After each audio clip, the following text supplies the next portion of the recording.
E quem pode me ajudar nessa escolha do ramo? Você falou, né? Ah, fala com os amigos, fala com... Mas assim, eu posso buscar, de repente, um profissional que possa me orientar melhor? Sim, você pode procurar cursos de formação de empreendedorismo, existem alguns. Você pode procurar alguns institutos que apoiam empreendedores. A gente tem alguns, de algumas empresas que até de graça, que fomentam o empreendedorismo. Né? Você pode procurar o Sebrae.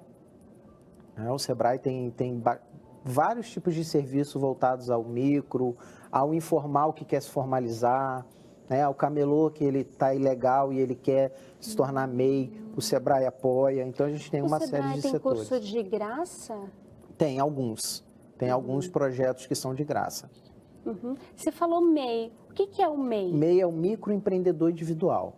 Tá? É para aquela pessoa que ela vai começar só, ela tem um investimento mínimo só para fazer a legalização. Eu não sei te precisar agora de cabeça o valor, mas custa muito pouquinho, você recolhe INSS, só sobre o que você faturar. A legalização ela é desburocratizada, então facilita muito legalizar, não precisa de contador, não precisa de advogado para assinar contrato. Então você começa pequenininho e não te impede de migrar para outras categorias de empresa, como lucro presumido e outros mais avançados, quando o seu faturamento aumenta.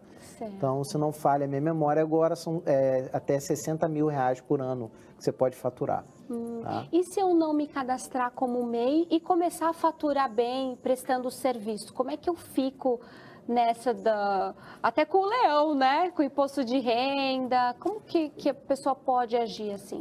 Você tem dois cenários, o estar informal e o prestar serviço como pessoa física. Se você prestar serviço como pessoa física, você tem que recolher como autônomo para o INSS, para que você possa declarar no seu imposto de renda e pagar imposto sobre isso. Não é vantajoso porque acaba saindo caro. Então, eu recomendo que se legalize como MEI. Agora, existe o perfeito e existe aquilo que as pessoas fazem na prática. Então, muitos que começam como camelô ou com pequenos negócios começam informal mesmo e depois que ganham um dinheirinho vai se legalizar.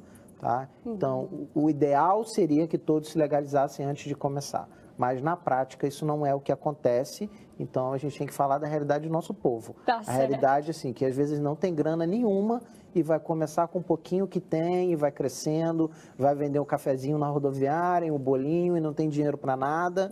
E aí, depois vai crescendo, uma mesinha viram duas e depois você tem um ponto e aí talvez seja a hora de você legalizar. Tá certo. Será que o segredo também do empreendedor é aquela coragem de ir e fazer? Porque quem fica pensando muito, né, dizem, a Bíblia até fala, né, se fica olhando muito para o tempo, aí você não semeia, você não colhe, você não faz nada, fica só olhando, acho que já está o tempo de fazer alguma coisa. Não, vamos ver se chove mais um pouquinho para preparar a terra. Quer dizer, acaba pensando demais e não faz nada. Tem que ter ação. Até a oração é a junção da palavra adorar mais ação, que é adorar a Deus e ter ação. Então, para empreender, você tem que agir também. Não adianta ter... Eu conheço um monte de empreendedor cheio de ideias maravilhosas, mas que nunca faz nada. Olha aí. Porque ele fica só no campo da ideia. Ele não age. E muitas vezes não age por insegurança, medo e por achar que tem que ter todos os recursos na mão para começar.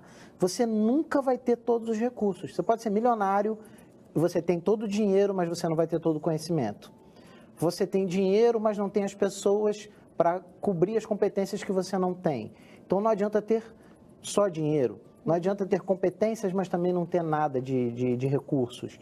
Então, você nunca vai ter tudo. Empreender é ter coragem de dar o primeiro passo e entender que você vai errar, que algumas coisas vão dar errado. Talvez você quebre na primeira vez. Eu conheço, a maioria dos empresários que eu conheço quebraram alguma vez. Olha. Eu quebrei 2 antes da primeira que deu certo. Uau. Então, faz parte da caminhada e do aprendizado. Agora, perseverar é importantíssimo. É importante, tá certo. Antes do comercial, né, eu deixei uma pergunta para você, para a pessoa que já começou, né, informalmente, já está vendendo, já está levantando a sua grana, mas já chegou num montante legal, que assim, todo mês está dando aquele dinheirinho ali. é bom ela já virar um MEI, então, né? Quais são os caminhos? Você falou que até 60 mil, né?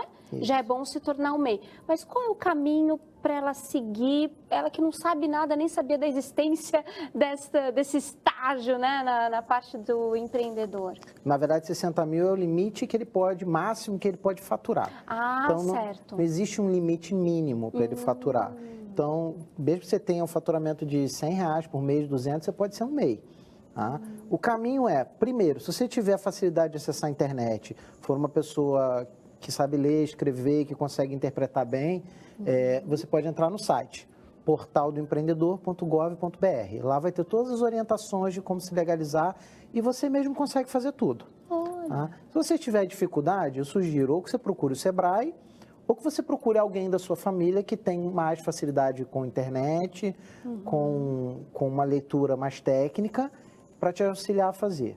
Tá? Então, não precisa fazer um curso, não precisa pagar um contador, você pode fazer sozinho, é muito barato, as taxas são só depois que você faturar, então, e você fica segurado para ter um auxílio doença pelo INSS, se você ficar doente, se for empreendedora, tem um auxílio maternidade, todos os direitos que tem quem recolhe o INSS, o empreendedor individual tem alguns. Legal. E pode contratar até um funcionário.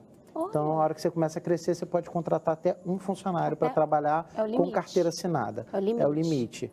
Certo. É o limite. E assim, o Sebrae, ele dá uma força legal, né, como você disse? O Sebrae tem alguns projetos que são gratuitos e outros que são pagos. Mas ele é o órgão que fomenta o empreendedorismo e que apoia as micro e pequenas empresas no Brasil. Legal. Então, o objetivo dele é esse. Bacana. De repente, se o Sebrae estiver na cidade dessa pessoa fazendo ali um quiosquezinho, dando auxílio, informações, é bom essa pessoa ir lá. Com certeza, vai lá. Para se informar, né? Tem Sebrae em quase todas as cidades do Brasil. Então, independente de ter uma ação ambulante, vá até o Sebrae. Bate lá na porta, pergunta. Perguntar nunca é demais. Não dói. O máximo que a gente pode ganhar é um não. Né? Agora, se você não tentar, já tem um não. Tá certo. Você comentou que muitos já quebraram pelo menos uma vez antes de dar certo, né? Eu queria que você respondesse, você com essa experiência, o que é um negócio de sucesso? Um negócio de sucesso é aquele que consegue ser sustentável. O que é ser sustentável? Não é aquela sustentabilidade de meio ambiente. É conseguir se pagar, gerar empregos, pagar as pessoas e se pagar. Então, sustentável depende muito do teu perfil. Sustentável pode ser para alguém conseguir um salário mínimo por mês e pode ser para alguns conseguir $1 milhão. Então, sustentável dentro do teu universo de sustentabilidade. Então, se eu preciso pagar um aluguel de R$2.000 de uma loja, eu preciso ter pelo menos esses R$2.000, mais o dinheiro para manter a minha vida, o meu prolabore, que é o salário do empresário, né? Então, eu preciso ser sustentável. Tá certo. Ricardo, eu quero agradecer demais a sua presença. Eu que agradeço. Já chegamos ao final, Nossa, meu povo. foi tão rápido. Foi rápido, né? Não deu para falar nada. Ricardo, obrigada pela sua companhia, pelas suas informações. Olha, que legal. A gente vai contar mesmo com você. Vem de novo, contar. Tá bom? Volto sim. Você aí de casa, obrigada pela companhia também. Olha, todas as informações que você precisa para entrar em contato com o Ricardo Veríssimo é só acessar o site dele que já está passando aqui na sua telinha, tá bom? Eu vou ficando por aqui. Um beijo enorme no seu coração e até amanhã. Tchau, tchau.